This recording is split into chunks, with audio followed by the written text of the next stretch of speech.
Welcome to our Cash Up plugin, and today I'm catching up. Get it? Little play on words.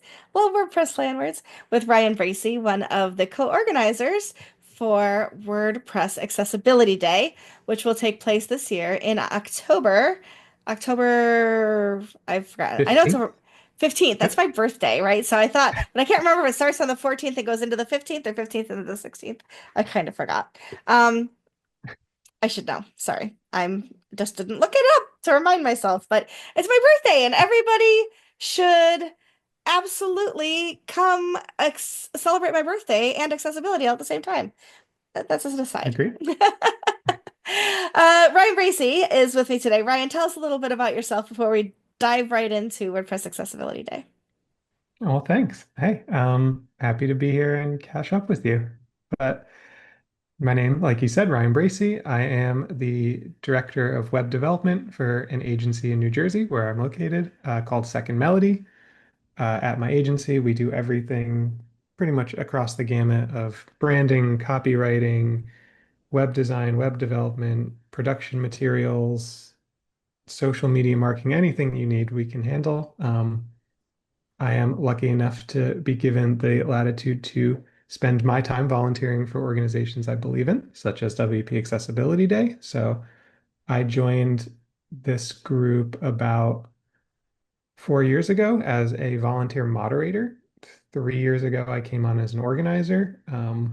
During that time, I helped with the new brand and look and feel and design of the website. So if you go check out WP Accessibility Day, wpaccessibility.day. You can see that site.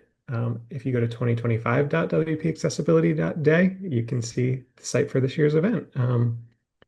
Starting last year and then again this year, I've been the lead speakers organizer. So I am handling anything and everything related to speakers, along with a few other volunteer organizers. I love it. And I think we just won a Webby, did we not? For our We did. design? We got an honorable mention for the Webby Awards, Yeah. for the WP Accessibility Day website. I think that's super cool. I've never been part of Yeah, a project that won anything associated with Webby, and I'll take an honorable mention any day because it kind of feels like same. first place, right? It's like That's they how I'm mentioned taking it. us. I love it. Yeah, it's pretty cool. Right. So you are the lead, as you said, for Mhm. speakers, which has a lot of moving parts, especially once we've got the call for speakers out, which it is right now out. And so, can you give us a little bit of an update? How many people have applied so far, or how many talks? I don't know if people can apply for more than one talk and how that works, but ballpark it. So I wasn't prepared for this question, but Oh, I know sorry. as of last week, we had 31 applicants so far. And how So many please, speakers do we need? we do need 23. So 23. So we want um, options. yes, we want a lot of options. So if you have a good idea for accessibility in the realm of WordPress, it can be general accessibility as well. We take all kinds. Please go apply to speak. Again, 2025.wpaccessibility.day. And let us know what your ideas are. This call is opened until May 26th. So there are about 20 more days until we close the call. Excellent. And is there any limitation? Are we looking for people only in certain parts of the world, only on certain kinds of accessibility? Like what are some of the, if there are any, what are some of the boundaries that we've set for that? These are great leading questions and things I should have just said in my answer the No, first time. that's But otherwise I just have to not be here. Like it's my job to ask the questions so you can answer them. right.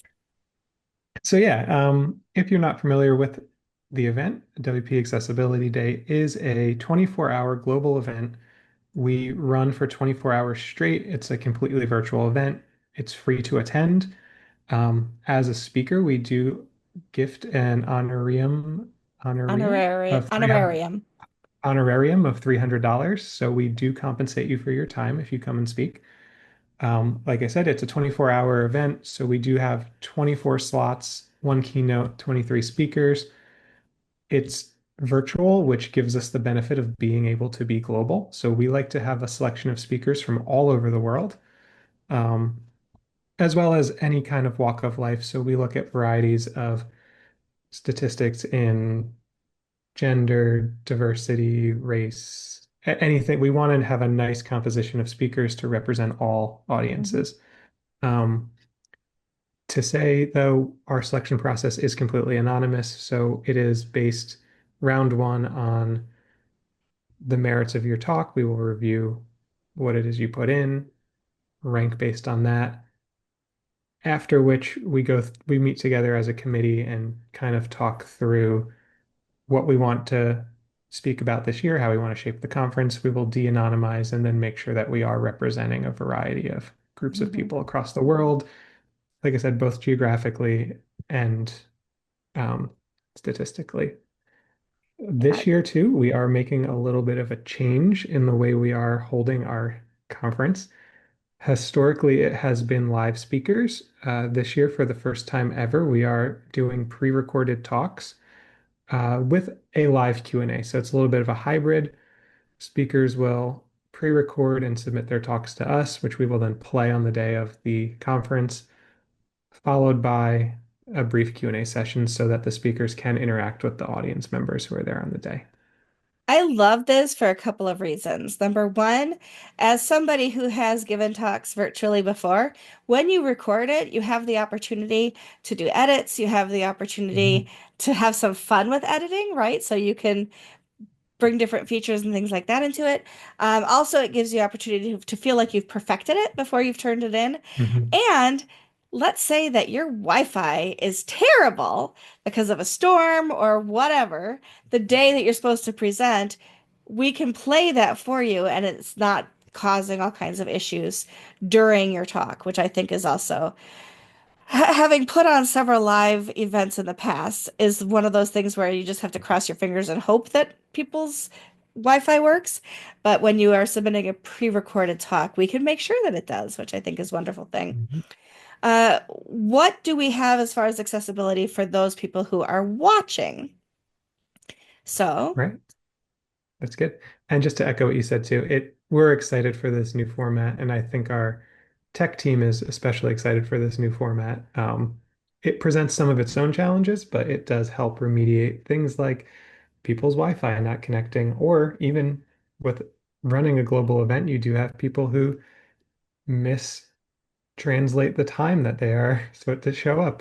So yeah, there time are zones are some so challenging. time zones are very challenging. Yes. I learned that firsthand, but so as an attendee, though, we do provide full captioning and ASL right within Zoom. So you can either read our captions or look at our ASL interpreters. So you're Mhm, able to intake the information as well. I will note that our conference is currently, sorry, English. So all of our talks are presented in English. We do have a translation team who works very hard after the fact to try to get all of our talks translated in as many languages as they possibly can. mhm. But as it stands right now, we're only able to present day of in English. So there is that one And limitation. American Sign Language as opposed to other sign languages And as well. ASA, ISL, correct. Yeah. That is to say, if any of our viewers do speak another language and wish to volunteer and help us translate after the conference, please go to our website, again, wpaccessibility.day, and you can volunteer or apply to volunteer to translate. And I believe our Absolutely. translation lead would be very happy to have you. I know she would, absolutely. Yeah, So as far as presenters and speakers, you do not have to be disabled yourself in order to be a speaker, to present on accessibility, correct? correct. Although Like I we said, have had some in the past, we have had some. mhm, which I think is wonderful because getting those firsthand experiences from people talking about how accessibility works for them, I think has been um, really instrumental in helping people understand why it's important for sure. Correct. And we are actually, if you were to look at our call, some of our suggested topics, just kind of highlights what we're looking for this year in way of talks that maybe help differentiate us a little bit from previous years. So we are looking a little more for anecdotal talks, if that makes any sense. Hmm. So exactly what you just said. If you are a person living with a disability, if you're able to come on and share your experience within the space from your perspective, that would be a phenomenal talk. And I think our audience really gets a lot out of stuff like that too. Hmm. Yeah, firsthand experiences, storytelling are ways that really engage people. And I think that we've seen that in the past for sure. Instructional is Mhm. good too, but you don't want 24 Yeah. hours of just instruction. You want to be able to interweave that with people's personal experiences. And I know even Absolutely. personally, I've learned so much from people who tell you their experience because you can listen to instructional talks forever and you hear this is the way this needs to be done. This is what Hmm. you need to do to help this group of people. And then you hear someone from that group speak about their experience and say, well, actually, what you're supposed to do doesn't really help me that much. But if you did it this way, that helps me a lot more. Hmm. And it just gets you thinking in a different mindset, which is always a great thing Yeah. to take in. Absolutely, absolutely.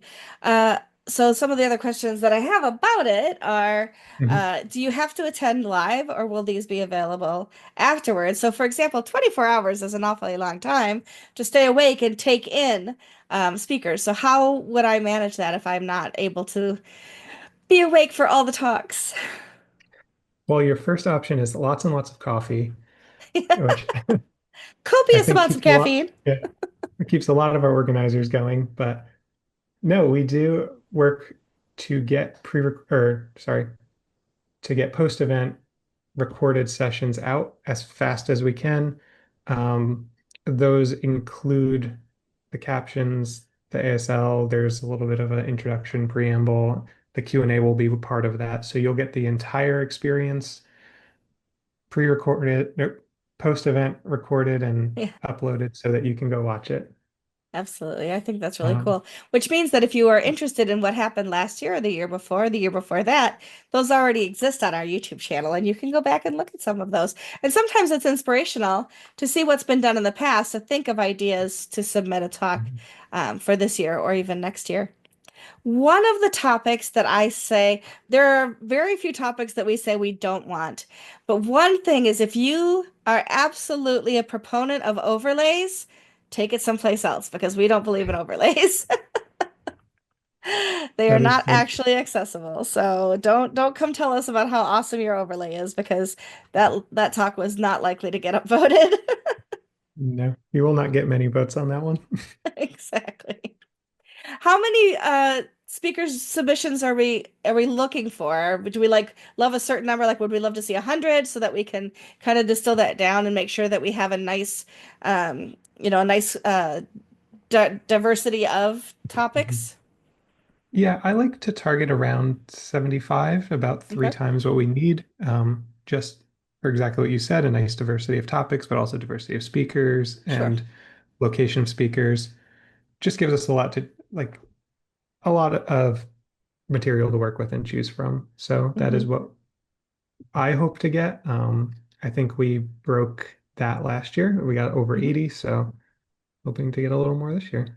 Yeah, it makes it a lot easier to to select speakers when not Mhm. everybody's given us the same topic, for example. Right. Absolutely.